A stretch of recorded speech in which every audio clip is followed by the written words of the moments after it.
बच्चों, इस वीडियो में हम चैप्टर 8 ग्रेविटेशन के एग्जाम्पल नंबर 8.1, 8.2 और 8.3 सॉल्व करेंगे। तो चलिए पहले देख लेते हैं एग्जाम्पल 8.1। बच्चों, इस क्वेश्चन में हमें गिवन है कि कोई प्लैनेट सन को इलिप्टिकल पाथ पर रिवॉल्व कर रहा है और सन जो है वो सेंटर में ना होकर एक कॉर्नर में है। जैसा कि हमने केपलर्स लॉ में पढ़ा है, Kepler's law of orbits, all planet move in elliptical orbit with sun situated at one of the foci of the elliptical orbit। तो जो सन है वो सेंटर में ना होकर इन दो फोकस में से एक फोकस पर होता है। इससे क्या होता है कि प्लैनेट जब सन को रिवॉल्व करता है तो सन से उसकी डिस्टेंस कंटिन्यूसली चेंज होती रहती है। अब जिस टाइम वो पी पोजीशन पर होता है उस टाइम वो सन के सबसे क्लोज होता है, तो इसको बोला जाता है पेरिहीलियन। और जब वो ए पोजीशन पर होता है, ऐसे करके रिवॉल्व करके वो ए पोजीशन पर आया, तो उस टाइम वो सन से सबसे ज़्यादा डिस्टेंस पर होता है, इसको बोलते हैं एफीलियन। तो ये हो गई इसकी क्लोजेस्ट और ये हो गई इसकी फार्देस्ट पोजीशन। तो सन की डिस्टेंस कंटिन्यूसली चेंज हो रही है। यहाँ पर वेलोसिटी हमें गिवन है कि जिस टाइम पर वो पी पोजीशन पर है तो वीपी है उसकी वेलोसिटी, जिस टाइम वो ए पोजीशन पर है तो वेलोसिटी है वी ए। डायरेक्शन आप देख रहे हैं कि वेलोसिटी की डायरेक्शन हमने टेंजेंशियल ली है। तो अब अगर इस इलिप्टिकल ऑर्बिट को ऐसे हम इक्वल पार्ट्स में डिवाइड कर दें तो हमें ये बताना है कि इस हाफ में और इस हाफ में क्या वेलोसिटी प्लैनेट की सेम रहती है। इतना ये पोर्शन कवर करने में और इस पोर्शन को कवर करने में क्या इक्वल टाइम लगता है, ये बताना है हमें। तो चलिए देखते हैं अब इसको। हमें पता है कि जब कोई प्लैनेट इस तरीके से रिवॉल्व करता है तो वहाँ पर एंगुलर मोमेंटम कंजर्व रहता है, कांस्टेंट रहता है। तो एंगुलर मोमेंटम कंजर्व है means L is equal to r p sine theta, ये कांस्टेंट है। अब यहाँ थीटा की हम वैल्यू देखें तो थीटा क्या है, angle between r and p, और पी की डायरेक्शन लीनियर मोमेंटम है ना, पी की डायरेक्शन वही होगी जो वेलोसिटी की डायरेक्शन है। तो वेलोसिटी और ये आर, इनके बीच में एंगल बन रहा है 90 डिग्री, मीन्स थीटा की वैल्यू है यहाँ 90।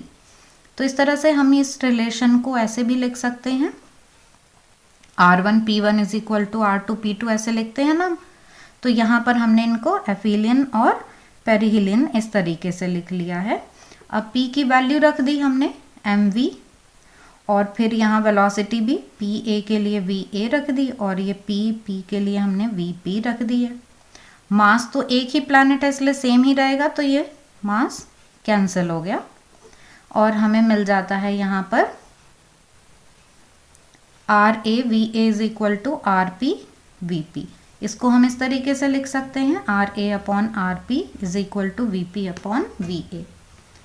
बच्चों, इसको देखकर रिलेशन को हमें ये पता चल रहा है कि जो डिस्टेंस है और वेलोसिटी उनमें इन्वर्स रिलेशन है, मीन्स अगर डिस्टेंस ज़्यादा है तो वेलोसिटी कम होगी।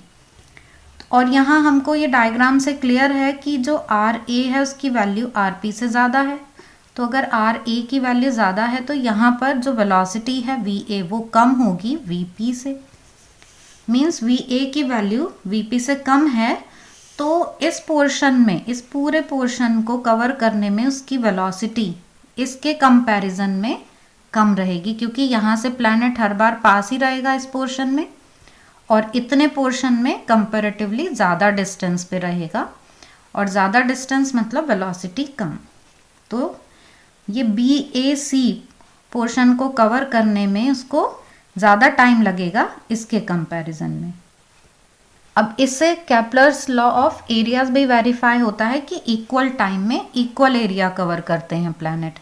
तो इस पोर्शन में जब वो स्लो चलेगा तभी ऐसा होगा कि यहाँ से यहाँ तक का एरिया, सपोज ये इतनी डिस्टेंस कवर की है किसी टाइम में, तो ये एरिया इधर एरिया के इक्वल होने के लिए क्या है, इस पर ज़्यादा डिस्टेंस कवर होनी चाहिए, मीन्स प्लैनेट को फास्ट मूव करना चाहिए इसके कंपैरिजन में। Hence planet will take longer time to traverse BAC than CPB। तो बच्चों, आई होप कि आपको ये एग्जाम्पल समझ में आ गया होगा। अब देखते हैं हम एग्जाम्पल 8.2। बच्चों, एग्जाम्पल 8.2 जो है उसको हम कई तरीके से सॉल्व कर सकते हैं। इसके कुछ शॉर्ट मेथड्स भी हैं, वेक्टर मेथड से हम इसको सॉल्व करेंगे। तो पहले हम क्वेश्चन देख लेते हैं, उसके बाद हम फिर पहले शॉर्ट मेथड्स देखेंगे, फिर ये वाला मेथड जो यहाँ पर है ये प्रॉपर मेथड, इससे सॉल्व करेंगे। तो क्वेश्चन देख लेते हैं पहले। क्वेश्चन में हमें गिवन है 3 equal masses of m kg each are fixed at the vertices of an equilateral triangle ABC। ये मासेस m ये एक ट्रायंगल के ABC पॉइंट पर रखे हुए हैं। ए पार्ट में हमें फाइंड करना है what is the force acting on a mass 2m placed at the centroid G of the triangle. G इस ट्रायंगल का सेंट्रोइड है, वहां पर 2m मास रखा हुआ है। तो इस 2m मास पर कितना फोर्स लग रहा है इन तीनों मासेस की वजह से, ये हमें यहाँ पर फाइंड करना है। तो चलिए पहले हम इसके शॉर्ट मेथड देख लेते हैं, फिर हम इसको प्रॉपर वे में सॉल्व करेंगे। बच्चों हमें यहाँ पर ऐसे इक्विलेटरल ट्रायंगल गिवन है और ये है इसका सेंट्रोइड G। तो हम इसको ऐसे यहाँ ड्रॉ कर लेते हैं। यहाँ पर 2m मास रखा हुआ है, यहाँ m है, m मास है, ट्रायंगल है ABC।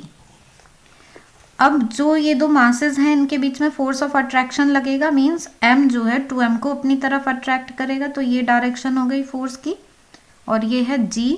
तो G से A की तरफ ये जो है फोर्स FGA, इसको हम मान लेते हैं सपोज कि इसको FA लिख लेते हैं हम बस, ठीक है। इसी तरीके से इस डायरेक्शन में आ जाएगा, यहाँ पर है ये FA, इसको लिख लिया हमने FB, और इस साइड लिख लिया हमने FC कि ये मास इस तरफ अट्रैक्ट कर रहा है, ये मास इस तरफ अट्रैक्ट कर रहा है। तो ये हमको डायरेक्शन मिल गई फोर्सेस की। अब बच्चों अगर हम ये FA, FB और FC वेक्टर्स को देखें, ये सभी वेक्टर्स हैं ना, वेक्टर क्वांटिटी हैं। तो FA, FB और FC इनके मैग्नीट्यूड सबके सेम है। FA का मैग्नीट्यूड जो है FB के मैग्नीट्यूड के इक्वल है और FC के मैग्नीट्यूड के इक्वल है। इसको हम सिंपली अगर F बोल दें तो बच्चों भी इनको अगर हम ड्रॉ करें अलग से, तो हम ये देखेंगे कि FA वेक्टर, ये हमने ऐसे ड्रॉ कर लिया, ये FA वेक्टर है इसी डायरेक्शन में। FB वेक्टर, हम इन तीनों वेक्टर्स को ज्वाइन कर देते हैं, तो ये आ गया इस साइड FB वेक्टर, और फिर ये इसके पैरेलल हमने FB लिया ना, इसी तरह से FC वेक्टर हम ड्रॉ कर देंगे यहाँ इस पॉइंट से। तो ये FC वेक्टर आ जाएगा। तो हम यहाँ पर ये देख रहे हैं कि ये जो है ये एक ट्रायंगल बना दे रहे हैं वेक्टर्स, और एक ही ऑर्डर में है, मीन्स यहाँ पर जो रिजल्टेंट है इनका वो क्या आ रहा है 0। तो यहाँ से जो F नेट वेक्टर आएगा, मतलब F R रिजल्टेंट वेक्टर जो आएगा वो क्या आ जाएगा 0, कि इनका सम आ गया 0। तो यहाँ पर हम इसको ऐसे भी दिखा सकते हैं कि ये वेक्टर्स एक ही ऑर्डर में हैं, ट्रायंगल्स की 3 साइड्स हैं ये, तो जो रिजल्टेंट वेक्टर होगा वो 0 आ जाएगा। अब एक और तरीके से हम इसको देख सकते हैं कि हमें वेक्टर्स किस तरीके से गिवन है। ये तो हमने सपोज ये फर्स्ट मेथड देख लिया, अब हम ये सेकंड मेथड देख लेते हैं कि ये वेक्टर हमें FA गिवन है, और यहाँ पर है ये FB, और इधर है ये FC वेक्टर। यहाँ पर एंगल 120 डिग्री, 120 डिग्री, 120 डिग्री, ये हमें पता है ना, इक्विलेटरल ट्रायंगल है, इसलिए एंगल जो है इस तरीके से बनेंगे।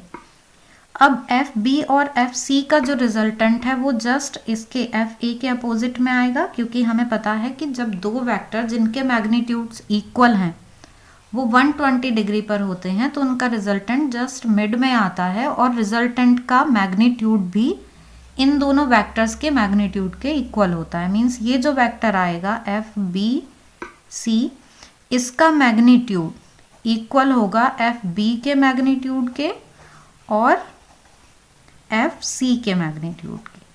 ठीक है, हमने ये प्रॉपर्टी यूज कर ली है कि दो इक्वल वेक्टर 120 डिग्री पर है। तो अब क्या है देखो, FA, FB, FC के मैग्नीट्यूड से इक्वल हैं। ऐसे ही फिर यहाँ पर ये जो एफ बी सी है, इसका भी इक्वल है, मीन्स एफ ए और F B, F A vector और एफ बी सी वैक्टर ये भी इक्वल आ गए हैं। बस क्या है, इनकी डायरेक्शन जो है वो अपोजिट है, जस्ट अपोजिट है, क्योंकि ये यहाँ से ये 60 डिग्री बना रहा है ना, ये 60 डिग्री पर है, तो ये दोनों वेक्टर जस्ट अपोजिट हैं। Means F A vector and F B C vector are equal and opposite.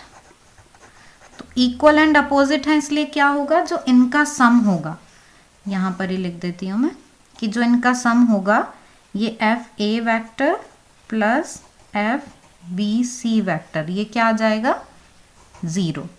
और ये जो बी सी है वो किसका रिजल्टेंट है, F A vector plus F B vector plus F C vector का रिजल्टेंट है। तो आ गया ना ये रिजल्टेंट एफ जो है इन तीनों का वो 0।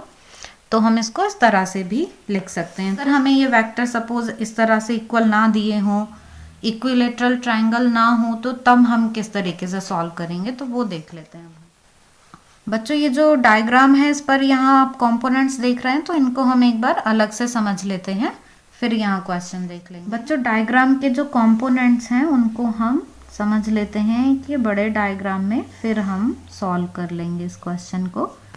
हमको यहाँ पर गिवन है कि ये ए बी सी ट्रायंगल है, यहाँ एम मास रखे हुए हैं, और जो इसका सेंट्रॉयड है वहाँ पर 2m मास रखा हुआ है, यहाँ पर ये G है और इस पर 2m मास रखा हुआ है।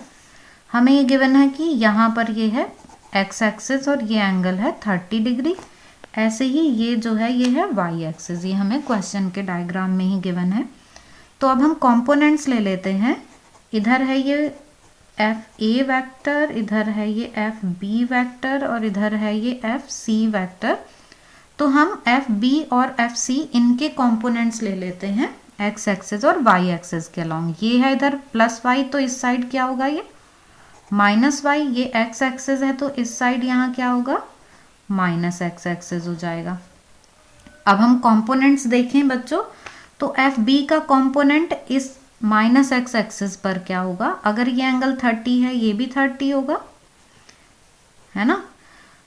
तो अब यहाँ पर ये कंपोनेंट आ गया एफ बी कॉस 30, ठीक है, क्योंकि जो एंगल हमें गिवन होता है उसकी साइड कंपोनेंट कॉस में आता है ना, तो ये एफ बी कॉस 30 आ गया। और इस साइड क्या आ जाएगा, एफ बी साइन 30, ठीक, ये कंपोनेंट्स आ गए इस साइड। ऐसे ही हम एफ सी के कंपोनेंट्स लेंगे, तो इस साइड इसका कंपोनेंट क्या आ जाएगा, एफ सी कॉस 30, और इस साइड कंपोनेंट क्या आ जाएगा, ये आ जाएगा, कहाँ लिखूँ मैं, इधर ही लिख देती हूँ, ये इस साइड आ जाएगा कंपोनेंट एफ सी साइन 30, ठीक है बच्चों। अब हम डायरेक्शन देखें अगर, तो इस वाले कंपोनेंट की डायरेक्शन माइनस एक्स एक्सिस पर है, तो इसको हम क्या लिख सकते हैं, एफ बी कॉस 30 आई, और कैसा, माइनस आई, क्योंकि माइनस एक्स एक्सिस पर है, तो माइनस आई कैप ये लिख देंगे हम, ये इसको।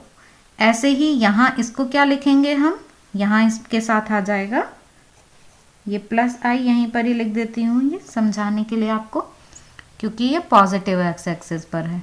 यहाँ पर क्या होगा, यहाँ आ जाएगा जे, और ये भी जे, और दोनों ही नेगेटिव आई एक्सिस पर हैं, तो यहाँ भी माइनस, जैसे कि ये माइनस होना चाहिए, और यहाँ पर क्या आना चाहिए, आई कैप।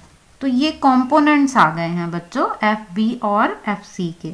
अब हम यहाँ पर फाइंड कर लेंगे टोटल फोर्स। तो टोटल फोर्स में हम पहले एफ ए, एफ बी और एफ सी इनका हम सम लेंगे, और फिर ये कंपोनेंट्स की टर्म में उनकी वैल्यू रख देंगे, क्योंकि हमें पता है एफ बी क्या होगा, एफ बी क्या होगा, ये कंपोनेंट प्लस ये कंपोनेंट, है ना, तभी तो ये वेक्टर मिलेगा। ऐसे ये कंपोनेंट और ये कंपोनेंट मिलके एफ सी वेक्टर आ जाएगा।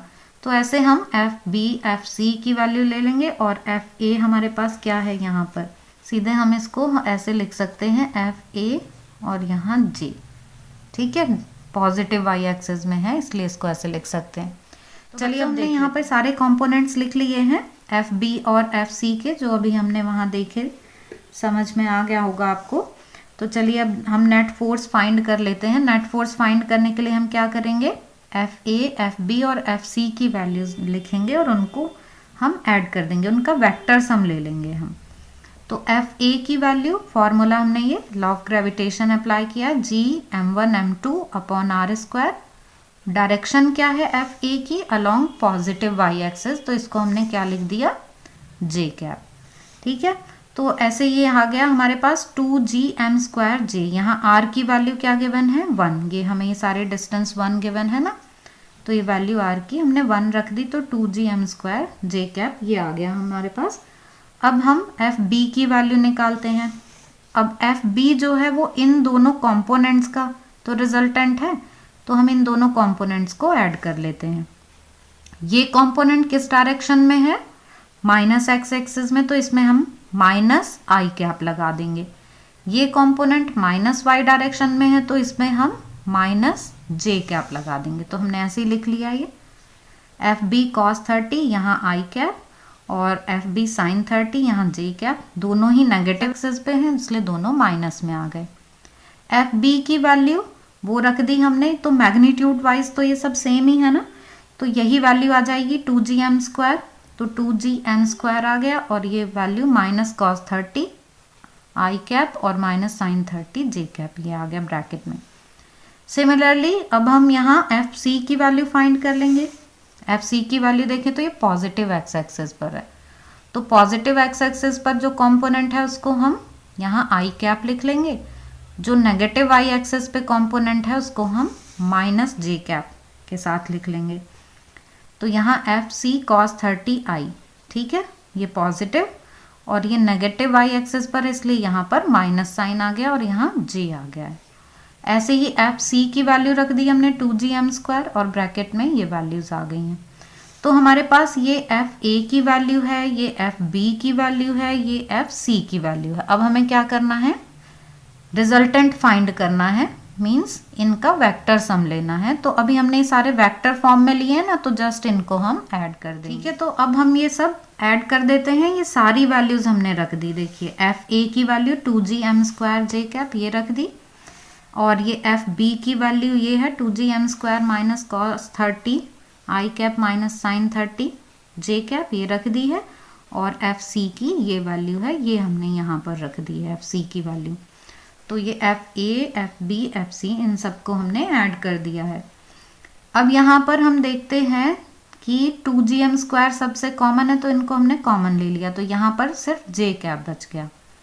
ये 2gm² बाहर कॉमन आ गया, तो यहाँ हमारे पास ये वैल्यू बच गई है, ये लिख दी हमने, ये कॉमन आ गया, ये वैल्यूज बची हैं ब्रैकेट की, ये लिख दी हैं। तो हमने देखा कि cos 30 आई कैप से ये cos 30 आई कैप कैंसिल हो गया, क्योंकि ये माइनस है ये प्लस है, तो यहाँ पर क्या है, ये जे कैप बच जाता है, और यहाँ माइनस साइन 30 जे कैप माइनस साइन 30 जे कैप, ये हो गया 2 साइन 30 जे कैप। साइन 30 की वैल्यू 1/2 होती है, तो वो रख दी हमने, ठीक है, साइन 30 इज इक्वल टू 1/2, ये वैल्यू रख दी हमने। तो अब ये 2 से 2 कैंसिल, तो जे कैप माइनस जे कैप आ गया, तो ये कैंसिल होके 0 आ जाएगा। तो इस तरह से जो रिजल्टेंट फोर्स है वो 0 आ गई। हमने ये पहले ही देख लिया था कि जो नेट फोर्स है वो 0 आ रही है। यहाँ हमने इसको पूरे प्रॉपर मेथड से वेक्टर फॉर्म में लेकर कंपोनेंट्स लेकर तब सॉल्व किया, तो भी वैल्यू 0 आ रही है। बी पार्ट में बच्चों हमें बोला है कि अगर जो ए पर मास है, यहाँ ये वाला मास अगर डबल कर दिया जाए तो फोर्स पे क्या इफेक्ट पड़ेगा, नेट फोर्स कितना हो जाएगा वो बताना है। तो हमारा ये सब कुछ ऐसे ही रहेगा, सिर्फ क्या होगा यहाँ पर 2 आ जाएगा, एक यहाँ 2 आएगा तो यहाँ 4 आ जाएगा, तो बस हम यही चेंज करेंगे, बाकी सब तो सेम ही रहेगा। तो हमने क्या किया, बस लास्ट में जाके चेंज कर दिया कि यहाँ पर ये जो हम इसके लिए ले रहे हैं ना वैल्यू, ये एफ ए की वैल्यू जो है ये, इसमें ही जस्ट 2 से मल्टीप्लाई कर दी हमने ये, तो यहाँ 2 से मल्टीप्लाई कर दी, तो 2 जे कैप माइनस जे कैप, तो ये जे कैप आ जाएगा। तो जो रिजल्टेंट फोर्स है वो आ जाएगा 2gm² जे कैप। ये सेकेंड पार्ट का आंसर हो गया। तो बच्चों आई होप कि आपको ये भी समझ में आ गया होगा। अब हम देखते हैं एग्जाम्पल नंबर 8.3। बच्चों क्वेश्चन 8.3 देख लेते हैं। Find the potential energy of a system of 4 particles placed at the vertices of a square of side L। हमें ये डायग्राम में गिवन है कि यहाँ एक ये स्क्वायर है ABCD जिसके हर एक कॉर्नर पे मास M रखा हुआ है, साइड है इसकी L। हमें पोटेंशियल एनर्जी फाइंड करनी है सिस्टम की। इस सिस्टम को बनाया गया होगा तो कुछ यहाँ पर पोटेंशियल एनर्जी स्टोर हो गई होगी कि जैसे पहले M मास लाए, फिर ये दूसरा M मास लाए, फिर ये M मास लाए, फिर ये, तो इस तरीके से क्या है बारी बारी से सारे मासेस लाके ये स्क्वायर की फॉर्म में इनको बनाया गया। तो यहाँ पर एक पोटेंशियल एनर्जी है वो हमें फाइंड करनी है।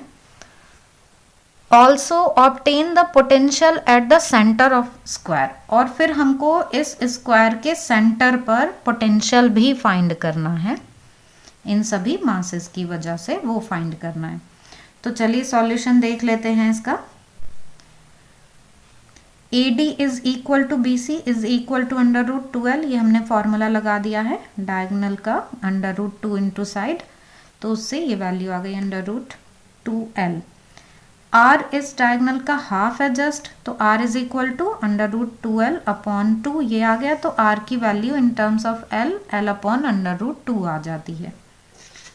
अब हमें यहाँ पर फाइंड करनी है पोटेंशियल एनर्जी। तो बच्चों यहाँ पर हम देख लेते हैं कि कितने पेयर्स हैं मासेस के, वो देख लेते हैं। तो ये इस तरह से स्क्वायर है तो 4 पेयर्स तो हो गए साइड के अलोंग और 2 हो गए ये डायगोनल्स के अलोंग। ठीक है, इस तरह से देखते हैं ना हम कि टोटल कितने पेयर्स बन रहे हैं। तो एक जब हम पहले मास लाते हैं तो पहले वाले मास को लाने में कोई वर्क नहीं करना होता, कोई वहाँ पर दूसरा मास नहीं है जो उस पर फोर्स लगाएगा इसलिए। पर जब हम दूसरा मास लाते हैं तो ये जो पहले से यहाँ पर मास है ये अपनी इसकी कुछ ग्रेविटेशनल फील्ड होगी तो ये फोर्स लगाएगा इस मास पर, तो इसलिए इनके बीच में फोर्स लगा। फिर जब हम ये वाला मास लाते हैं थर्ड, तो अब ये थर्ड मास पर ये भी फोर्स लगाएगा और ये भी फोर्स लगाएगा, तो एक तो इसके अलोंग फोर्स लग गई और एक इसके अलोंग फोर्स लग गई। फिर उसके बाद जब हम ये फोर्थ मास लाते हैं तो फोर्थ मास जो है उस पर ये तीनों ही फोर्स लगाएंगे, तो ये वाला फोर्स, ये वाला फोर्स, ये वाला फोर्स। तो जब हम इनका टोटल काउंट करते हैं तो क्या होता है, मास के जितने पेयर्स हैं वो सारे यहाँ पर आ जाते हैं। तो हमने देखा कि ये 4 तो ये साइड्स के पेयर हो गए और 2 ये वाले पेयर्स हो गए हैं। तो हम पोटेंशियल एनर्जी फिर इनको ऐड करके निकाल लेते हैं। यहाँ कोई वेक्टर्स की का कुछ नहीं है क्योंकि जो पोटेंशियल एनर्जी और वर्क डन है स्केलर क्वांटिटी होती है, तो हमें कोई डायरेक्शन वगैरह नहीं देखनी है। तो potential energy of the system ये हमने देखा 4 साइड के पेयर्स के लिए और 2 डायगोनल के पेयर के लिए ऐसे निकाल लिया। तो पोटेंशियल एनर्जी का फॉर्मूला क्या होता है, G m1 m2 upon R, और माइनस साइन आता है क्योंकि ये दोनों आपस में बाउंड हैं ये। अब अगर हमको इस मास को यहाँ से अलग करना है तो कुछ पॉजिटिव एनर्जी देनी होगी तब ये अलग होगा, इसलिए क्या है ये जो एनर्जी आती है ये नेगेटिव आती है। तो U की वैल्यू -4 gm² अपॉन L आ गई। ये इस फॉर्मूले में वैल्यू रख के, दोनों ही मास m है इसलिए m² आ गया। ठीक है, और R की वैल्यू है L। और ये जो है ये दूसरे पेयर के लिए, डायगोनल वाले पेयर्स के लिए है, तो 2gm² और L की वैल्यू √2L। ये जो डिस्टेंस है ये कितनी है दोनों मासेस के बीच की, √2L, ये आ गया यहाँ पर। अब हमने इस 2 को लिख देते हैं √2 जिससे कि नीचे जो रूट है वो कैंसल हो जाए, और फिर इन दोनों से हम gm² अपॉन L कॉमन ले लेते हैं। तो यहाँ हमारे पास 4 बचा सिर्फ, यहाँ से ये gm² अपॉन L कॉमन आ गया तो ये सिर्फ √2 बचा। √2 की वैल्यू क्या होती है 1.414, तो वो वैल्यू हमने 4 में ऐड कर दी तो हमको मिल जाती है इससे वैल्यू। ऐड करने के बाद हमने 4 में ऐड कर दिया 1.414, तो ये 5.41 तक हम वैल्यू ले लेते हैं, ये पोटेंशियल एनर्जी आ जाती है। यही हमारा आंसर आ जाता है कि पोटेंशियल एनर्जी जो है इस सिस्टम की -5.41 gm² अपॉन L, ये आ गई। अब यहाँ में पोटेंशियल और कैलकुलेट करना है सेंटर पर। तो पोटेंशियल का फॉर्मूला क्या होता है बच्चों, gm अपॉन R। ठीक है, एक मास की वजह से, मतलब एक मास की वजह से किसी पॉइंट पर इतना पोटेंशियल होगा -gm/r। माइनस साइन आपको समझ में ही आ गया कि किस लिए है।